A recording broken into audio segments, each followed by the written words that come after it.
Hello dear students, welcome back for Social and Political Life Session 2 for the chapter 2nd Understanding Secularism. In the first session we have learnt the topics and understood the chapter. I hope you have understood all the topics that we had discussed or topics that I had explained you in last session. It's a very small chapter, so very few topics and very easy to understand. Okay, let's start with session 2, that is question and answer. The first question is, list the different types of religious practice that you find in your neighborhood.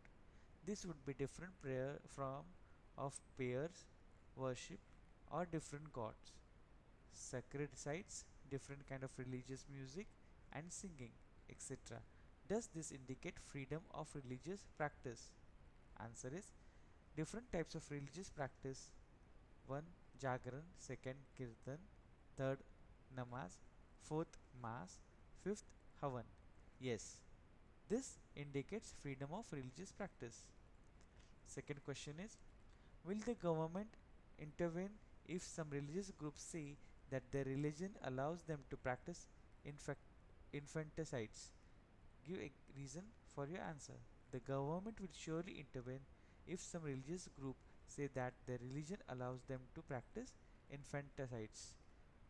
Needless to say that the practice of infanticide is a crime. Under this practice, the life of a newborn child is killed. The law does not allow anyone to kill a life. Third question. Complete the following table. The first table is objective. Second is why is this important. Third is example of violation of this object. So first objective is, one religious community does not dominate another. Why is this important? It is important for establishing harmony in the society. Example is, a Muslim family living among Hindu people in a locality is forbidden to offer namaz. Second, a Hindu religious procession is not allowed to cross along the road passing through a mosque. Second objective, a state does not ensure any particular religion nor take away the religious freedom of individual. Why is it important? It is essential in order to establish the ideals of the Indian constitution. Example, demolition of Babri Masjid. Another third objective is that some members do not dominate other members of the same religions. Why is it important? It is important in order to establish equality in the society. Example is, Dalits are discouraged to enter a temple. So this was the answer for third question. Fourth question. Look at the annual calendar of holidays of your school. How many of them pertain to different religions? What does this indicate? Answer: holidays in a school calendar for different religions like Hindu, Holi, Dasara, Dipavali; Muslim, Eid-ul Zoha, Eid-ul Fitr, Moharram; Sikh, Lohri, Guru Gobind Singh Jayanti, Guru Purnima; Christian, Christmas and Good Friday. So let us move to the next question, that is, find out some examples of different views within the same religion. Answer is, different views are followed even within the same religion. As for a example, only in Hindu religion we have hundreds of deities worshipped by different groups of people. Similarly, in the Muslim community there are Shias and Sunnis. In Jains there are Shvetambara and Digambara sects. In Buddha Dharma there are Hinayans and Mahayans. Question 6.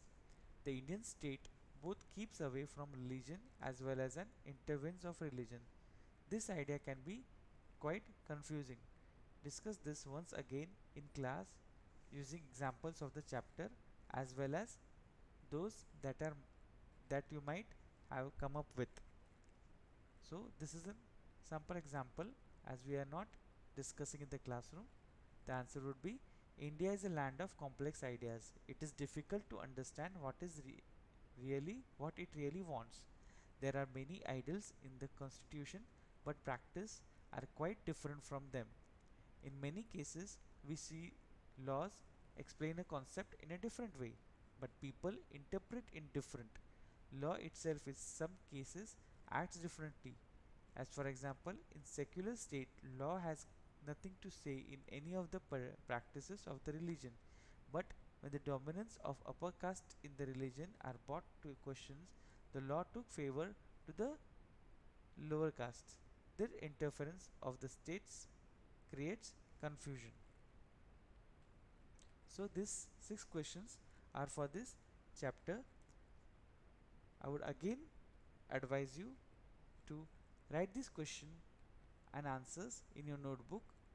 Recite them well for your exams so that you can answer the questions when it comes for exam. So again, I would advise you to read textbook and underline the hard words. Recite them well by writing 5 times in your notebooks. Write these question answers in your notebook, which will help you for the recitation during exam. So see you in with the NIF chapter. Till then, take care and bye. See you.